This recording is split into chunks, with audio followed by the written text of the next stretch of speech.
Now, let's welcome our next guest to the show, Al Caicedo.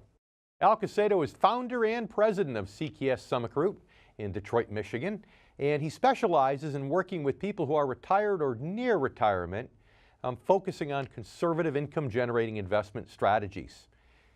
Most importantly, Mr. Caicedo is one of my best personal friends in the entire world, as well as a friend of the income generation. So, Al, it's great to have you back here on the show. Hey, David. Thank you for having me back. Now, Detroit, of course, has been one of those cities that struggled a little bit economically in recent years with automakers and layoffs and other things. You know, I'm sure you've seen even a higher percentage of your clientele who've wanted to go back to work part-time once they've retired, perhaps even than I have. So tell us a little bit about that. Well, yeah, not just here in Detroit. I mean, the jobs report came out and said that right now in this country, about 19% of all retirees are going back to work. And that's projected to be in 2022 up to 32%. What's happened here in our area is that we did have, when we went through the 2008 and a lot of the companies went through bankruptcies and everything else like that, there was a lot of early releases. There was a lot of people being forced into retirement. So we have a pretty young retired force here in this state. Mm-hmm. It's not odd to see people retiring in their mid to late 50s. And for whatever reason, either the desire or the need, we see them coming back into the workforce. And that's something that we have seen here, not just with the big three, but also with the government employees that we have in this area. Yeah, tell us, we've got about a minute or so left in this segment. Tell us about the government aspect. I know you worked for the federal government when you got out of the military many, many years ago. I shouldn't say it that way because you look a lot younger than you are, but I only know the truth.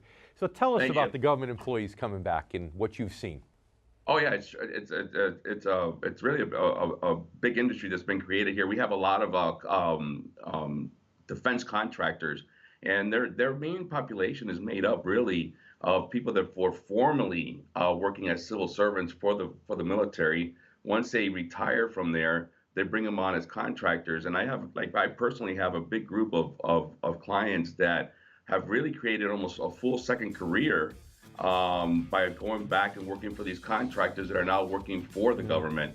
And the beautiful thing about that is most of them have complete flexibility and control of all their schedules.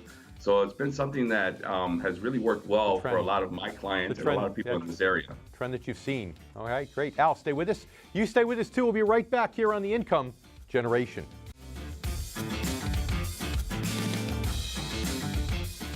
Let's welcome back our good friend, my good friend, Al Caicedo from EST Sunday Group in Detroit, Michigan.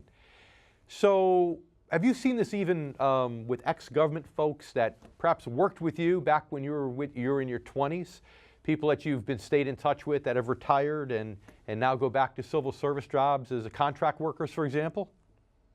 Oh, absolutely. People that started with me in my 20s, I worked for the federal government for about 9 years, and I've been doing this for the last 25 years. And it's interesting to see a lot of them come back now as retirees that are now my clients. But the first place they look at, they're really highly sought after. As a matter of fact, it's not even them looking for stuff. It's mostly the contractors, the federal defense contractors coming out and really trying to grab that talent pool that gives them an into the federal government today. I get that. That actually makes sense. So you said to me on another note that some of the big three there in Detroit, you'd think that, okay, there are the managers and then there are people who work in the assembly plant actually, rolling up their sleeves doing the hard work. And you think that those are the people maybe that would go back to work more once they retired because maybe they didn't make as much money. But you said it's actually the opposite. It's actually the managers, almost like the higher level they were in the big three, the more apt they were to go back and do some type of work during a retirement. Yeah, is that because of the money? What is that? Well, need might be one. The need to stay active is another. However, it's just that when we have a person that's been working the lines and for so many years, I think the last thing they ever want to do now when they're in their retirement years is go back to that work world. But what we do see in the consulting world is that they're tapping into the mental aspect of these individuals now. And what they're looking for is to bring back some of that some of that management skills that they had before and bringing them back to the contractors. That makes sense.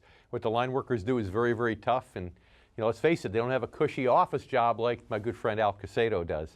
So in the 45 seconds or so that we have left, give us 2 good pieces of advice for people that are watching, members of the income generation that are getting really close to retirement and might be thinking about this. Well, number one, I think you need to find out what your passion is and what you really want to do. You want to make sure that you're looking at your finances. If you're looking to find a job, is it because of need or is it because of want? If it's because of want, make sure it's something that you really have a passion for. If you always wanted to be a writer, if you wanted to be an entrepreneur, if you wanted to teach, if you wanted to go into advertisement or anything like that, I think it really comes down to really understanding where you are today. Really getting a good idea of the type of individual you are. I know I could probably never see myself retired. I know for sure you'll never retire. Right, exactly. And Al, I got to tell you, to me, that's what makes you such a great financial advisor. It's not all about the numbers. It's about knowing the person. It's about the soft stuff. I love advisors like you that are just a great coach of retirees. We have to end it there. Al, thank you very much once again.